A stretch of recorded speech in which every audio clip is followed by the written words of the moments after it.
Magandang araw po. Welcome to our new episode dito sa Men of Light. We are on the 27th Sunday of Ordinary Time, Year A. We are reflecting on the Gospel on Matthew 21:33 to 43. Ito po yung kwento na isang may lupa na inayos niya yung lupa niya. Tinaniman niya, nilagyan ng bakod, dinagyan ng vineyard, kompleto po. At pinahiram niya to tenants. Pinagamit niya sa tenants. And he journeyed from a far place and he was expecting his share. Kasi siya yung nag-develop. So, sa kanya yun. No? And yung kwento dito, yung mga pinapadala niyang katiwalang to get the share of the owner, sinasaktan at pinapatay po. Hanggang pati yung mismong anak niya na pinadala niya na expect na respetuhin ng anak ko out of envy and greed, pinatay pa yung anak niya. Kaya po, ang ating reflection is on being entrusted. Pag tayo'y pinagkakatiwalaan, merong mas corporate term dito, yung trustee, board of trustee, mga pinagkatiwalaan tayo sa mga bagay na that we enjoy today, that we are given to keep them, to hold them, to manage, to administer. Sa ancient Greece po, may expression sila, may maxim sila. Ang kasabihan ganito po, what is personal is communal. And what is communal is personal. In a positive light, this maxim is mutual care and concern for one another, but not entitlements po. No? Parang kung mayroon kang problema, kami tutulong sa iyo as a community. Parang ganun. At ang community, pag may problema o mayroong mga suliranin, ang individual na tao, parang yung kanyang pakikisa sa mas marami, talagang personal din at totoo. Where the community seeks care for the individual member, while the individual member seeks to care and even serve the community and their shared needs in common.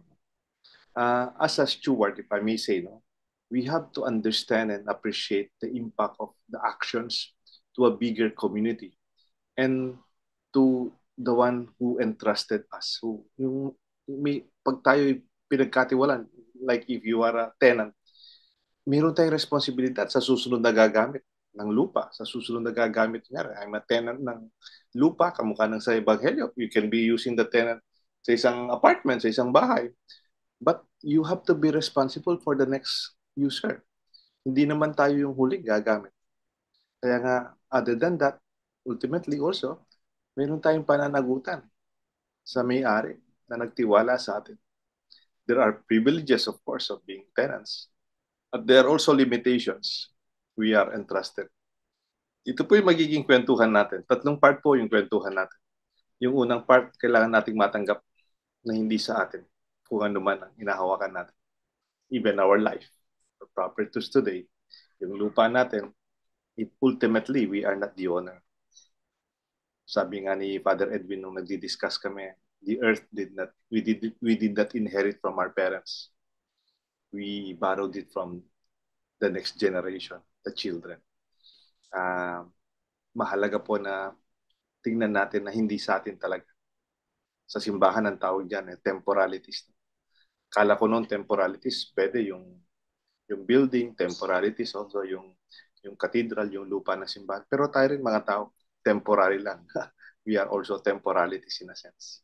Yung kalawa po, yung hindi lang yung tinatanggap natin na hindi sa atin yan. May mag-aari at mayroong magmamana pa, may susunod pang gagamit. Mahalaga din sa relasyon siguro sa ating our own reflections on being entrusted is our sense of, maganda po sa Pilipino yung malasakit. Sa Kapampangan, masabal. This is the heart of part of being entrusted. Yung hindi mo lang ginagamit as an administrator, maybe as a keeper, or maybe as an entrusted person, pero yung parang in a positive way, yung parang sa'yo na rin, yung you own up, yung parang nasasaktan ka pag, kunyari, yung simbahan, Halimbawa lang, simbahan yung pinagisan ng basura, gano'n, o kaya yung kumbento, pinapabayaan lang na marumi. Parang nasasaktan ka, parang sa'yo rin kasi, di ba? And that's very important. And that is called malasakit. Not only for our private property, but also what we share in common, what is entrusted to us. Sa mga Pinoy, napansin ko po, minsan yung mga bahay natin malilinis. Eh, no? Pero pagdating sa public places like a public park or public CR, sorry, minsan they are not well kept in the public perspective po. And then yung last part, para sa akin, bagong reflection po altogether, itong katlong part yung the tenants did not act alone. They had their own shared accountability. Yung pananagutan sa mga ginawa nila, hindi lang isang tao gumawa nito. Eh.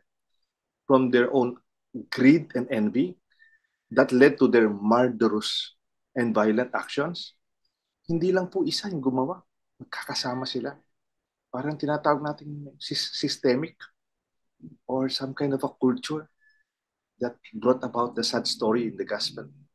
Sana we could be challenged to also band ourselves together. Kung merong systemic evil, meron sanang systemic good. Yung sama-samang kabutihan. Kasi kung ako lang mag-isa, hindi ko kaya. O kung tayo-tayo lang, hindi rin natin kaya. Dapat yung may kabutihan sa kalooban, sana we also band ourselves together as shared accountability to whatever is entrusted to us. Ito ang ating ebanghelyo. Pakinggan ho natin from Matthew 12:1, 21, 33 to 43.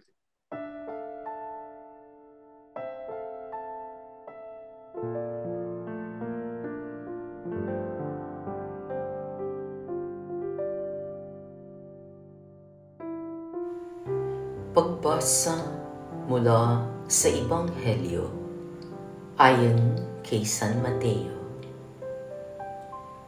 Noong panahong iyon, sinabi ni Jesus sa mga punong saserdote at matatanda ng bayan, "Pakinggan ninyo ang isa pang talinhaga. May isang taong nagtanim ng ubas sa kanyang bukid, at ito'y binakuran niya. Gumawa siya roon ng pisaan ng ubas at nagtayo ng isang mataas na bantayan. Pagkatapos, kaniyang iniwan sa mga kasama ang ubasan at siya'y nagtungo sa ibang lupain. Nang dumating ang panahon ng pitasan, pinapunta ng may-ari ng ubasan ang kaniyang mga alipin upang kunin sa mga kasama ang kaniyang kaparte. Ngunit sinunggaban ng mga kasama ang mga alipin. Binugbog nila ang isa, pinatay ang ikalawa, at binato naman ang ikatlo.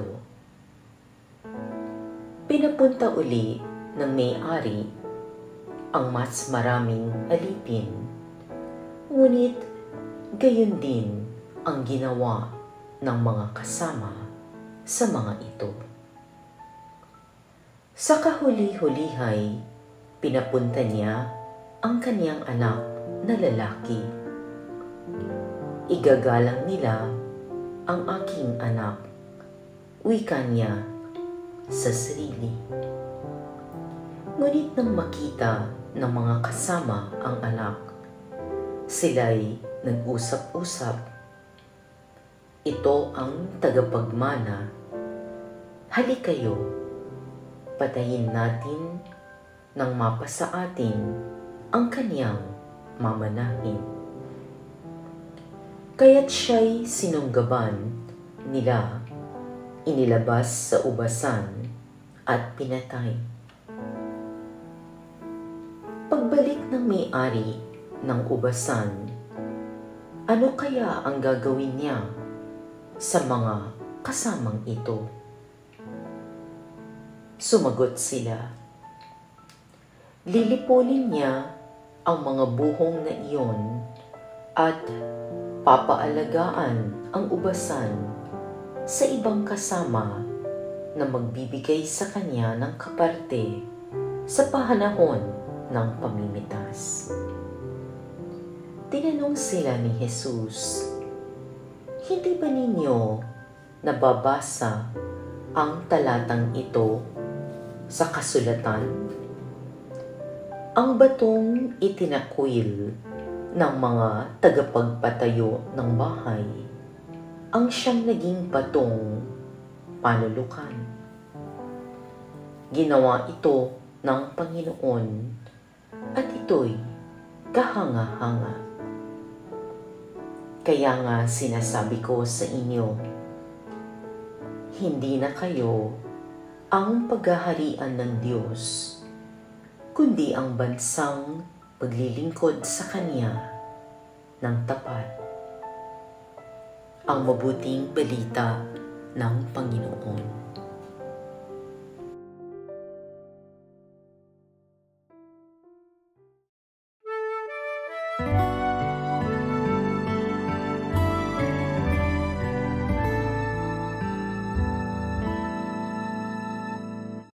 Welcome sa ating episode dito sa Men of Light on Being Entrusted. Ito po si Father Deo Galang, celebrating the 27th Sunday of Ordinary Time from Matthew 21:33 to 43. Salamat po sa ating nagbasa, si Judge Jovay Mercado. Welcome to our new episode. Si Father Edwin Bilay po mula sa Diocese ng Cabanatuan. Kumusta po kayo? Bong Roque po, kasama niyo po uli. Nandito po ako sa San Fernando, Pampanga, and welcome to Men of Light. Sama po natin ang ating director, si Father Jonathan Bartolome.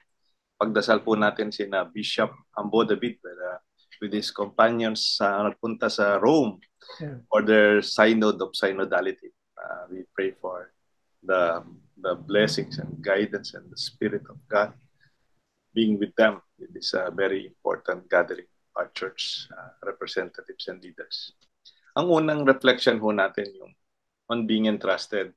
Yung una po kasi talaga ginamit ko sana yung word na steward. Only to realize, wala man sa gospel yun. And they were actually, he rented it to tenants. No? Parang it's a very formal relationship. No? Kasi yung steward, pwedeng katiwala kita, kaibigan kita, pinsan kita, best friend kita, ikaw yung katiwala ko. Pwedeng sinuswelduhan man kita eh. Pero ito talagang tenant is a very clear relationship. Attorney Bong, i-guide nyo dito. Yung tenant, very clear yung relationship. Meron kang obligasyon pabalik sa may-ari. And ito yung mas malaking dito. Tenant ka man or steward ka rin, whatever, it's very clear that it's not yours. Na hindi ikaw yung naghahari, hindi ikaw yung may-ari sa pinagkatiwala sa iyo. Yun po. Right. Sa aming mga abogado po, Father Edwin and Father Deo, napaka-clear po niyan.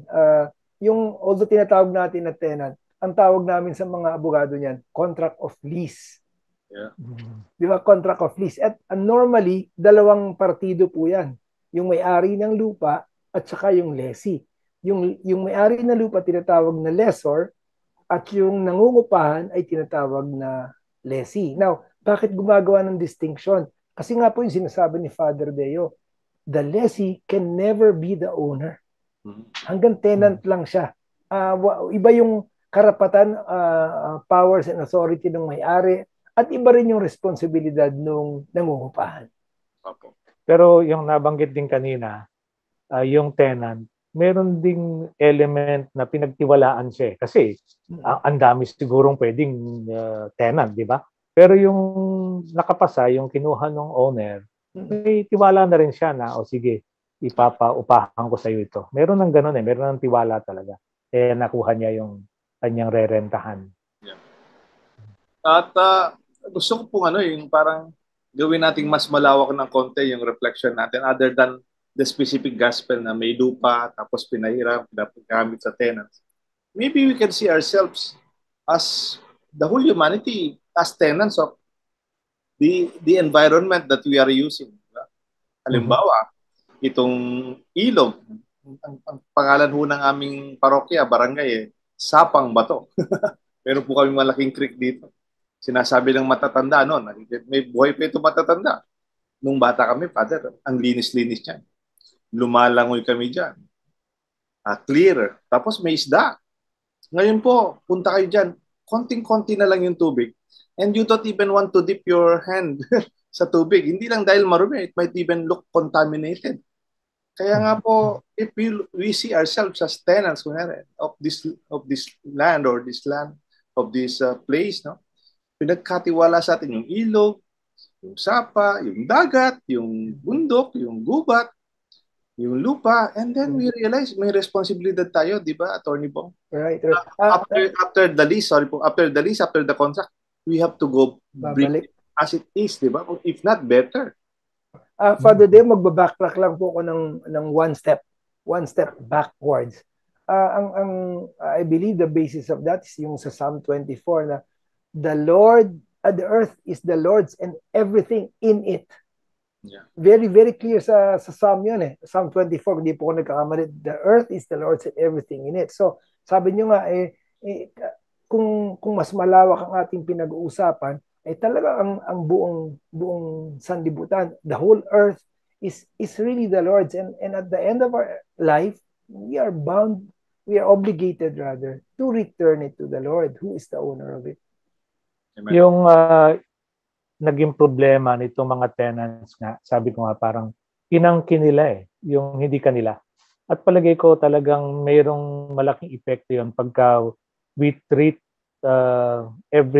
anything as owned, not only parang yun nga, as steward. Pagka ginawa mo ng owner ikaw, nagkakaroon ng problema. Halimbawa, sabi ko nga, yung wealth. No? Sabi ko nga, sa translation pa lang, ang linaw niyan, ari-arian yan eh. Ibig sabihin, kunwari sa'yo, pero pinahiram lang sa'yo yan, pinagkatiwala. Yung buhay mo, it's a borrowed life. Hiram lang din yan eh. Hindi sa'yo. So, tanongin mo yung may-ari, ano ba gusto mong gawin ko sa buhay na piniram mo sa akin? Ngayon, yung uso, yung my body as my right, o my body as my choice. My body, my rules. Itong katawang ito, yung gusto kong gawin, gagawin ko. Pipiliin ko kung anong kasarian ko. Gusto kong i-abort ito, kung anong gusto kong gawin. Akin to eh. Pagka yun na yung pag-iisip natin talaga, ang dami-daming problemang papasok sa buhay natin. When we treat everything as owned, ako ang owner. Ganda talaga ng salitang Filipino. No? Yung when you repeat something, parang ganon pero hindi. Mangyari parang bahay-bahayan. Di ba? O tatay-tatayan, parang hindi ka naman tatay pero kunwari ka lang. O kaya nung mata tayo, bahay-bahay, parang bahay, pero hindi. Ganon din yung hari-harian. Parang, hari-harian. It's ours, yeah, but it's not. Ultimately, hindi talaga sa atin. That's the first part of what we should accept in our discussion. Again, I would like to repeat yung sinabi ni Father Edwin. Ako, na-struck ako yung the earth is something that we inherit from our parents. But it is something we borrowed from our children. Yung parang may pananagutan tayo sa susunod na lang. Na mayroon dapat nating kunyari kung halimbawa in our lifetime pinahiram sa atin ang ilog na malinis. Dapat ipapamana natin yung ilog malinis din. If not better, isn't it? Pero usually it's worse. Or ganun din sa ibang klaseng even maybe for our church, if we receive the church this way, I hope for the next generation, it would be not at least the same or better. Among Deo, on that point, sorry po, Father Edwin and Father Deo, I'll be a little legalistic about this.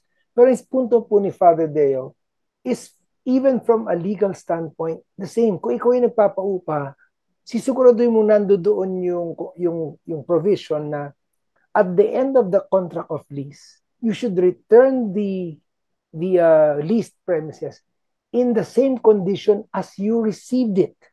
Yeah. May ganun po. Standard po yan. Kaya sabi ko, tamang-tama yung punto ni Father Deo. Aalagaan mo kasi hindi nga sa'yo. So isoli mo kung paano mo tinanggap. Kung maayos mo tinanggap, isoli mo ganun din yung sitwasyon. Kung gusto niyo i-shortcut itong ating example, yung Airbnb, ganun, di ba? Ayun. Then you just borrow it for one weekend, di ba? Or staycation. I'm sure kung paano mo iniram, minsan may gamit dyan, may gamit. Ganun din mo isoli, as it is. Ito. And I think, Attorney Bong, may we request for that line? Ilagay natin sa homily natin this Sunday. And then, it should be our attitude towards whatever is entrusted to us. Opo. Nagbabalik po ang Men of Light. Yung kalawa po, hindi lang legalistic ng relasyon na dapat tanggapin yung ating tinanggap na pinahiram, dapat isole. Meron pa pong mas malalim doon, that part of another Filipino term, malasakit. Kahit hindi sa atin, parang sa atin din. Yung positive sense of ownership. Magbabalik po ang Men of Light, yun po yung magiging kwentuhan natin on the next part.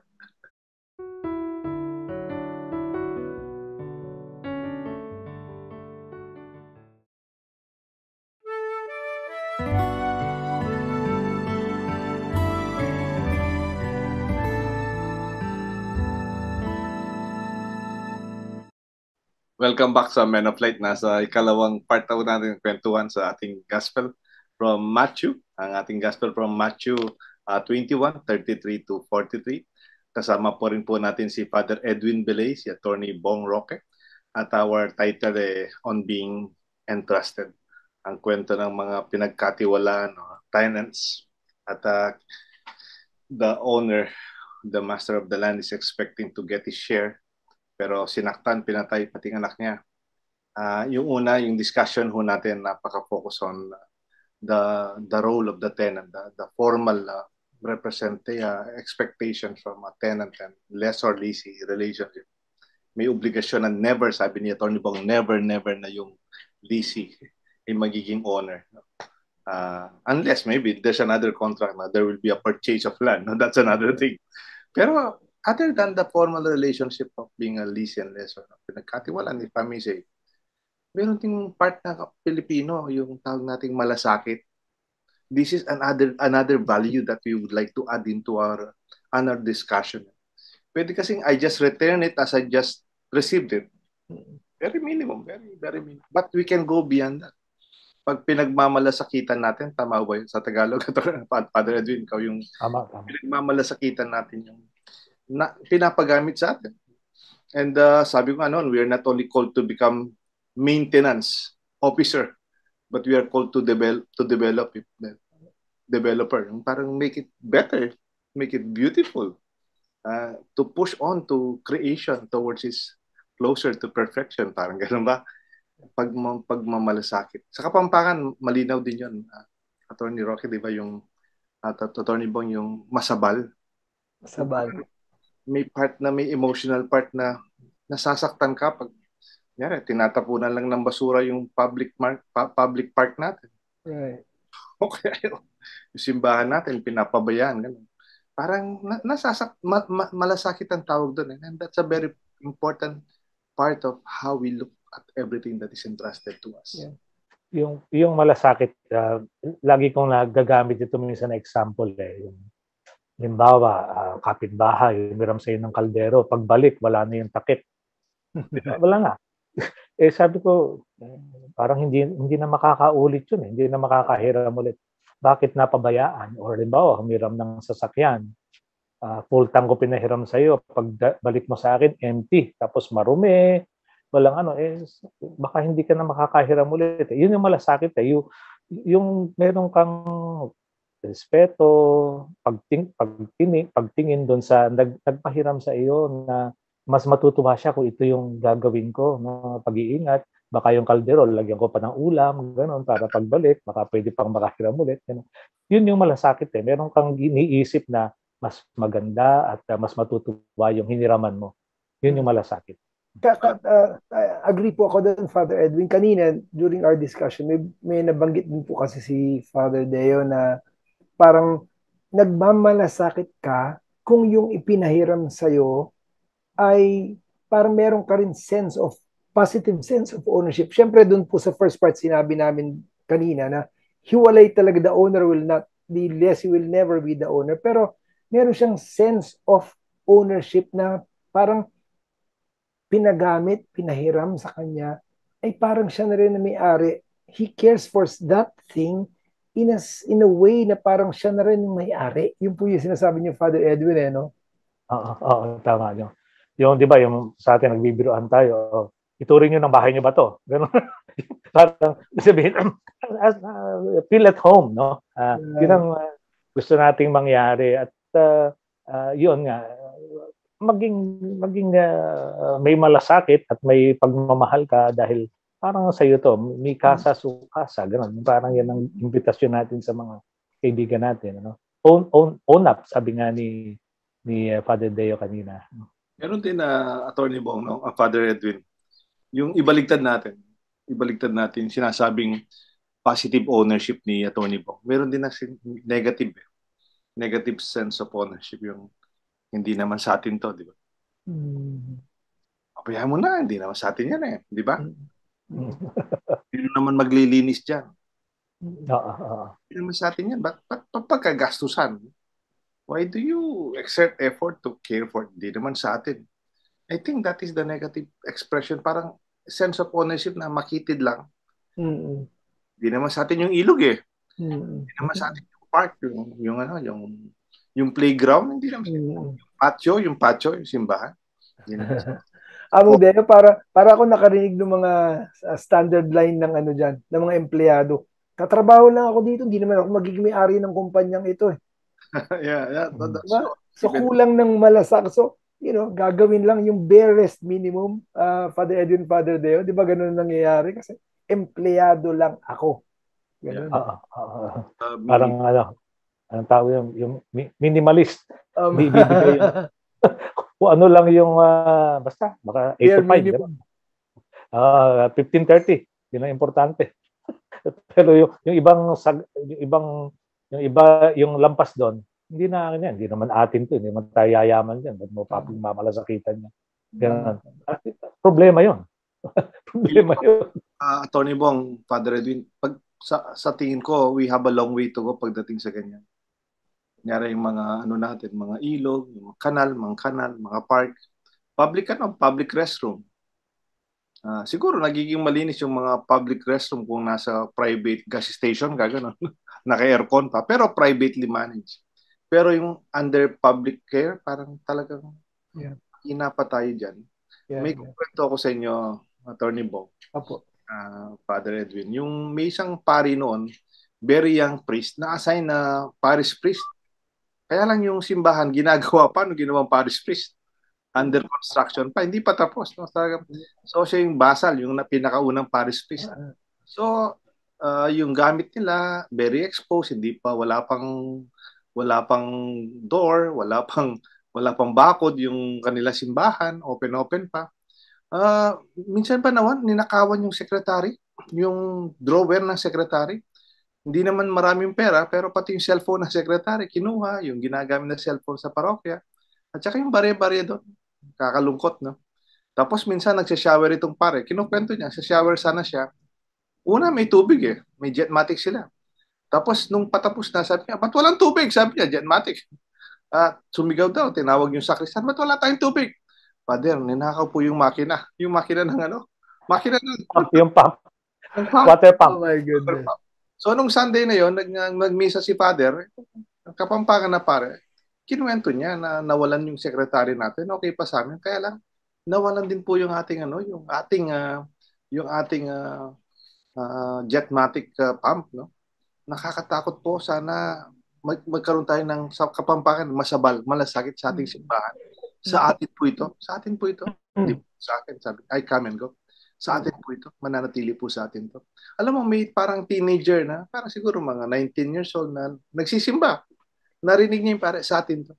Itong batang to, true story to. Nagtatrabaho sa San Fernando. Alam niyo po yung 24 hours na burger outlet sa mga highway. Uwi siya siguro, tapos na yung kanyang slot. Nung pauwi na siya, pagod na siya, naka-backpack lang, naglalakad sa barangay nila. Nakita niya may mga lalaki, siguro mga 2 o'clock in the morning. Binababa yung, alam mo yung karaoke, yung video karaoke na sound system na parang portable na wala pa silang sound system na nakasabit. Eh, yun lang. Binababa nila, sinasakay sa tricycle. Eh sabi nitong kabataan, siguro may misa si Father kaya dinadala itong sound system, no? And then na-realize na, alas 2 ng madaling araw. Napasigaw itong bata, sabi niya, bakit ito yung mga nagnanakaw sa parokya namin? Sumigaw siya. Hoy, huwag niyong kunin yan, sa amin yan. Sa parokya namin yan, sa amin yan. Huwag niyong kunin. Mga kaparokya, may magnanakaw, kinukuha yung ating sound system na simbahan natin. Alam niyo po, binalikan ng mga naka-tricycle na may sound system na nagnakaw, binalikan po yung bata, sinaktan siya. Keep him quiet. Talagang sinaktan po yung bata. Pero nakaalis pa rin yung magnanakaw. Nakuha rin mo yung sound system. Pero naglabasan yung mga tao to help the young man.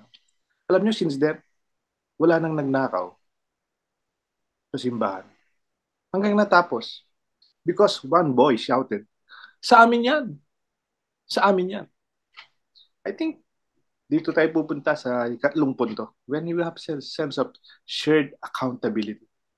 And in this way, we will be more challenged because the tenants in the gospel, they did not act alone.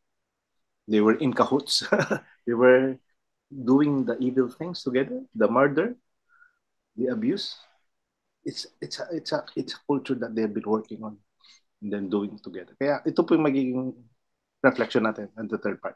Magbabalik po ko.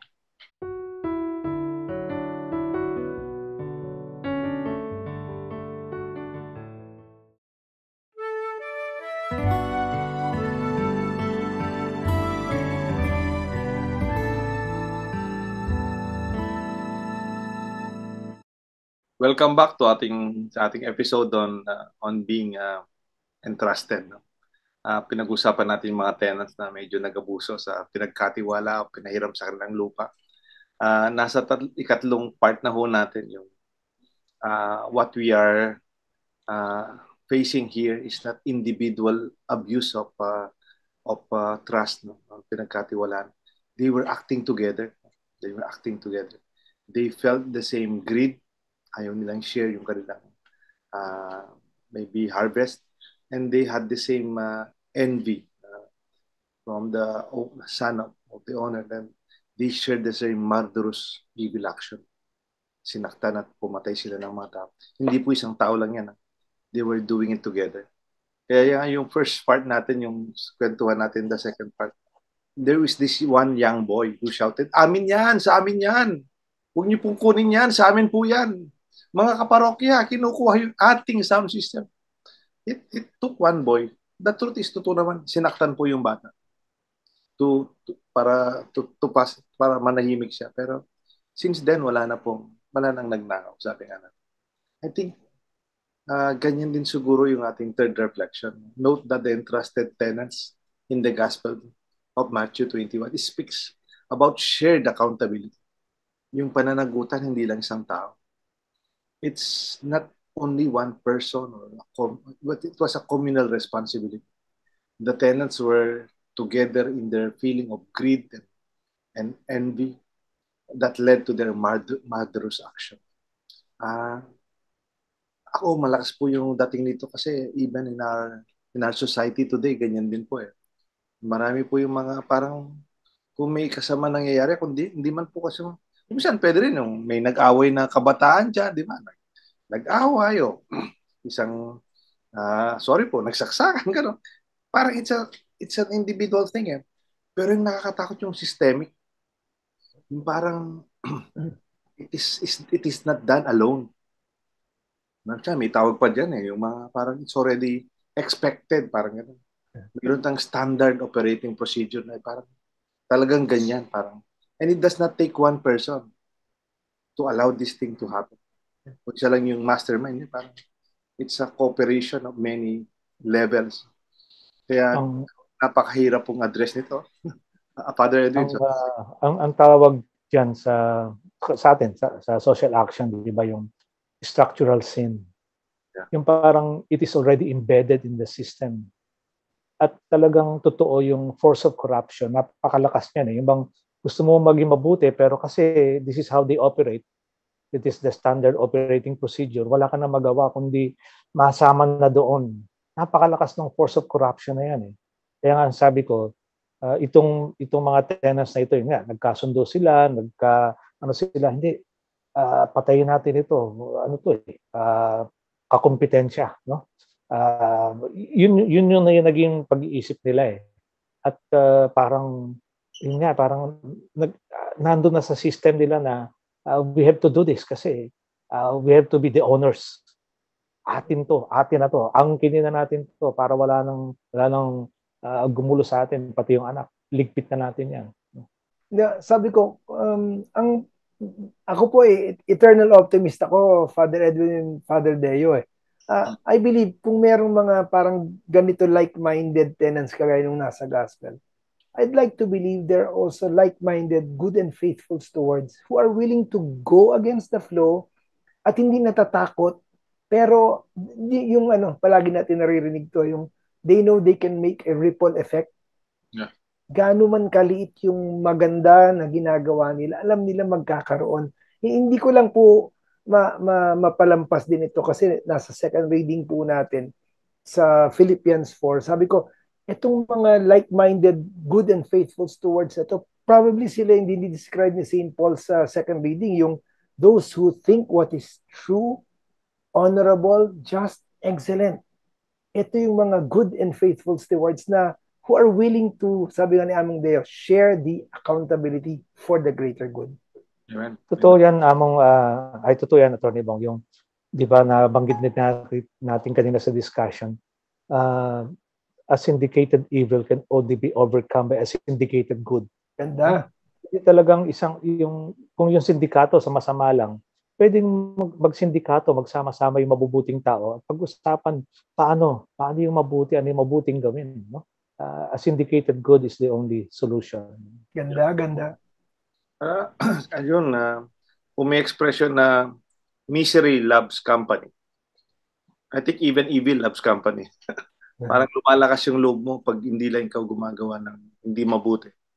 Pero siguro nga, sabi ng ating discussion na si Father Edwin at saka si Atty. Bong, talagang you cannot solve it alone. You can be the individual whistleblower. I'm sure you will be crucified also, or you will be hanged in different ways. Babalikan ka. We have to do it together. Kung may syndicated evil, I think we need syndicated good in different levels. Gusto ko magbigay ng sample. No? Halimbawa, environment-wise. Bilib ako sa grupo ni na Kuya Habong Tayag. They're working with NGOs, working with companies, private corporations, schools, even most especially NGO, and the government, city government.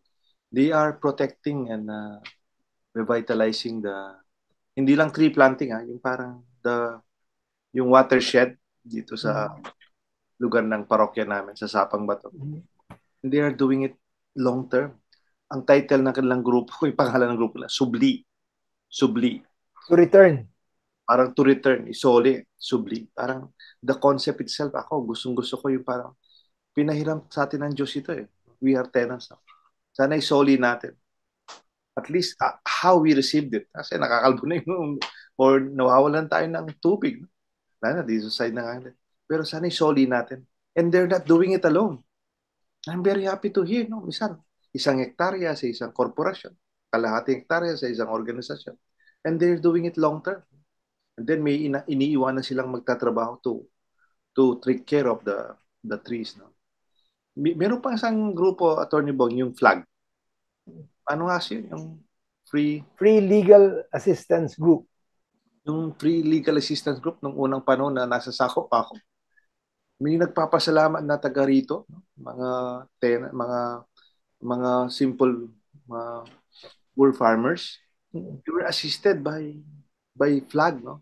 A syndicated good of good lawyers, no?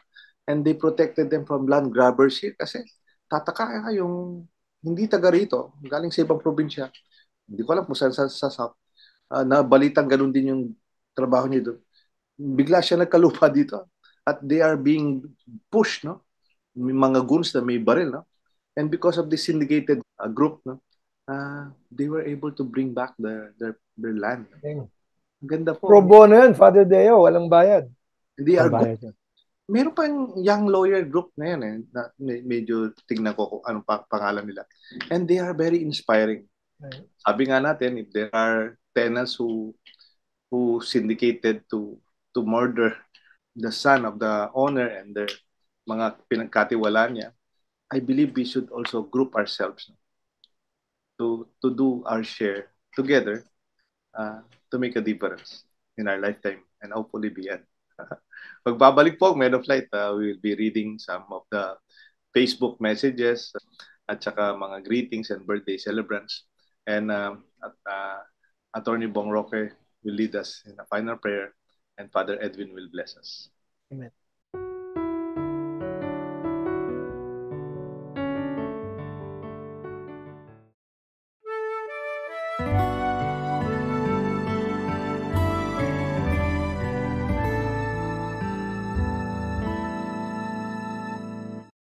We are at the last part of Men of Light. We'll be reading to you the feedback from Facebook and YouTube, also our birthday celebrants, and even our prayers for our dead departed. And maybe a summary and an assignment. And Attorney Bong will lead us in prayer. Father Edwin will bless us. Father Edwin, can you give us some feedback sa mga Facebook natin, friends? Okay. Sa akin na assign po yung Facebook at saka YouTube comments. Yung ating Facebook Men of Light family, I will just mention all their names. Mga suki na po sila.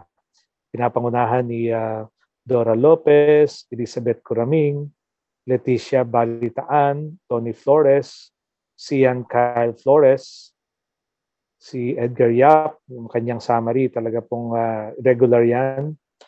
Belina Singgian Katigbak, Giselle Lapid, at si Angelina Gutierrez Bandeven. Itong mga bago nating kasama sa community natin ay sa YouTube po galing. Una, nahihirapan akong basahin itong kanyang pangalan, si Mitaka Kishiku 06. Ganon din, sabi niya, totoo yung sinasabi niyo tungkol sa anak. Masayang-masaya ako na laging pinapanood ko kayo bawat linggo. Salamat po sa inyo, Father Deo, Father Ambo, Brother Roque. God bless po. Si Lydia Francisco, thank God, the Most Holy Trinity, and thank you all, fathers. God bless you all. Si Leticia Balitaan, good evening, Men of Light. Listening ho, beautiful, inspiring prayer. I consider our trials as God's call for my family to pray together, to pray always, and to love God more and more. Si Mary Yambao, ang sabi niya, when I was called, I was excited to serve, to work in the vineyard because I experienced God's love. And I promised to serve God for the rest of my life. I was 45 then, now I'm 87. Wow, salamat po. And still serving in any way He wants me to do. Wala pong mahirap pag mahal mo and you experience His love. Mula naman kay Portia Nickdow, God's invitation is always inclusive and realizes the diversity in each of us. When invited, He also gives us the opportunity to examine the invitation and allow us to respond depending on how we see the invitation based on how matured we are spiritually. Salamat po sa inyong lahat na nakasubaybay sa Men of Light. Yun lang po. Ating po mga birthday celebrants sa Archdiocese of San Fernando, mga pare, sorry, sa October 8 to October 14. October 8 po si Father Sotero Yutuk Jr., si Father Soti, happy birthday, Among Soti. And then October 10, si Father Conrad Flores, the seminary. And then October 14, si Father Steve Susi. Happy birthday po sa inyo, mga kapatid na pare. At mga kaibigan ho ng Men of Light, kasama na rin po yung mga kasama natin sa Men of Light, kaibigan, na yumao na rin. Because we sama natin sa ating mga prayers. Sa mga nagbe-birthday naman po, si October 8, pamangkin po ni Among Jonathan, si Justin Louis Bartolome. Kaibigan po natin si Dimabuyo, birthday niya po, October 8. And Rina Ocampo Alarcon. Happy birthday, Ate Rina. And so, October 8 po, we pray for the eternal repose of the soul of Director Marilu Diaz Abaya. Death anniversary niya po yung ating October 8. At October 9 na po si Joaquin del Rosario. And then, isang kaibigan ko, namatay na rin, si Attorney Federico Jun Tolentino, October 9. And then, October 10, birthday po ni Brother Joel Montoya of the Spirit of Love Community. Pamangkin ko po, birthday niya si Casey Galang. Happy birthday, Casey. At kaibigan ho natin si Ate Joy Dizon, Austria. Happy birthday, Ate Joy. And then, October 11, isa pong masipag na marriage encounter and family worker, minister ng ating, hindi lang ng Holy Rosary o Vicariate, even the World Diocese, si Ate Marita David, asawa po ni Kuya Rolly. Happy birthday, Ate Maritz. And October 12, si Kuya Rick Miranda ng Couples for Christ. Yun din po ang death anniversary ng aking uncle, Eduardo Kerr Galang Sr. Ang ating pong summary, it's a reflection on being entrusted. Right? Tayo pinagkatiwalaan different levels. Whatever we have is entrusted to us. Hindi sa atin. We have to accept that. Hindi sa atin. Iiwanan natin yun. Kahit may titulo pa yan, kahit nakapangalan sa atin. There is no such thing as ultimate ownership. It's relative ownership. In relative to our capacity, hanggang buhay lang tayo. So, tapos na yun. We are just temporary. And then, ikalawa yung hindi lang kailangan natin makita na hindi sa atin yan. Pinagkatiwala. Dapat yung malasakit also is the human part and participation in this relationship. Na we treat them as our own in a positive way. Kailangan ho natin yan. We need this. Instead of this being, hindi naman ako kasama dyan. Hindi naman sa akin yan. We don't have to be the owner to experience that participation of caring or whatever is entrusted to us. And lastly, a big realization, we have to do it together when we want to care for our resources entrusted to us in government, in church, in private companies, in our home, mga barangay natin. Kung meron pong syndicated evil, no? Kamukha nung siguro itong tenants, they were doing whatever they done wrongly, they were doing it together. Sana we have also counteract this by doing good things together. Yung tawag natin dito, syndicated good, no? And there are a lot of promising groups ngayon, encouraging groups, na doon ko ilalagay yung ating assignment. Can you join one of the syndicated groups that you are inclined to join? Maybe your passion, your gift. If you are a doctor, if you are a lawyer, if you are an environmentalist, you are concerned to the church. Let us be part of good people doing something good together, because this is what we need. Let us join syndicated good. Yung kabutihan na hindi natin kaya, kung tayo lang hindi ho natin kaya, we have to do it together. Yun po yung assignment natin. And maybe kung nandyan ka na sa grupo, invite others to join so that we can put our resources together, capacity, inspiration, to be good tenants. So, pinagkatiwalaan ng Panginoon sa lahat ng bagay na nasa sa atin. Ngayon po, si Attorney Bong Roque will lead us in our final prayer, and Father Edwin will bless us. Blessed be God for this Men of Light reflection. We end with a prayer together. In the name of the Father, and of the Son, and of the Holy Spirit. Amen. Lord God, your holy word affirms that the earth is the Lord's and everything in it. The world and all its people belong to Him.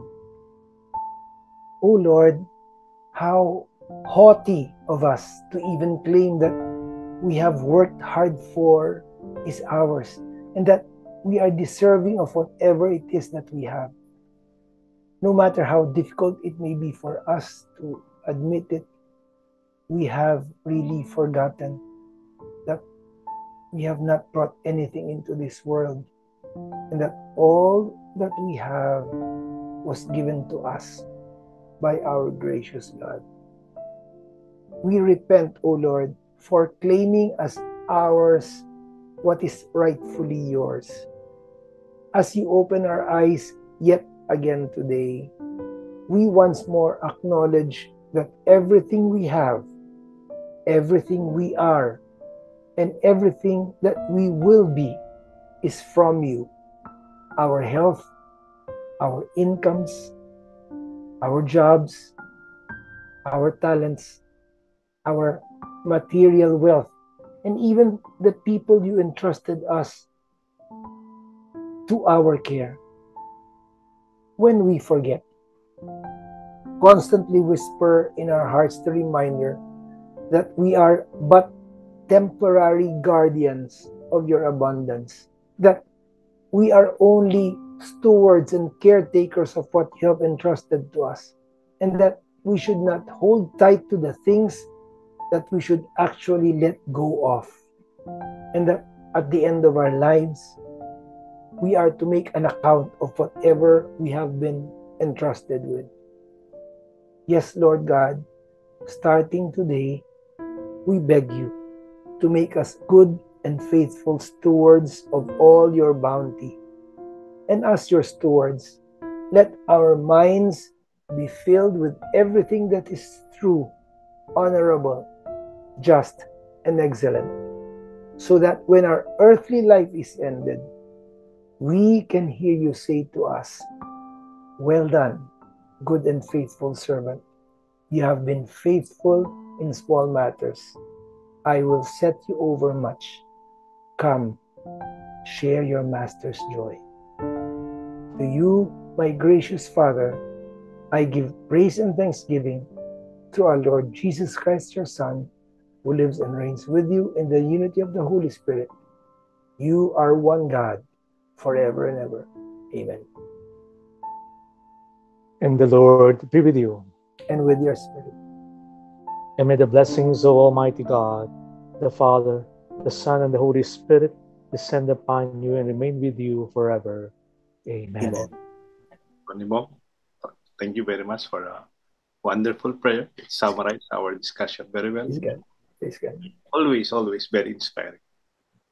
See you next week as our host. Father Edwin, we continue to pray for you. Maraming salamat for your time and for Thank you, your Father Edwin. creative Salamat content. po. Ikaw yung aming consultant pagdating sa mas malalim na mga salita, lalo sa Tagalog. Input in our theological perspectives of our discussion. Father Jonathan, maraming salamat for Among John. Director. Napakasipag. Dito po si Father Deo Galang. Nagpapasalamat sa inyo. God bless us all. Magsimba po tayo ngayong linggo. Father Edwin Vilay po mula sa Diocese ng Camaratuan. Bong Roque po. Be blessed and be a blessing.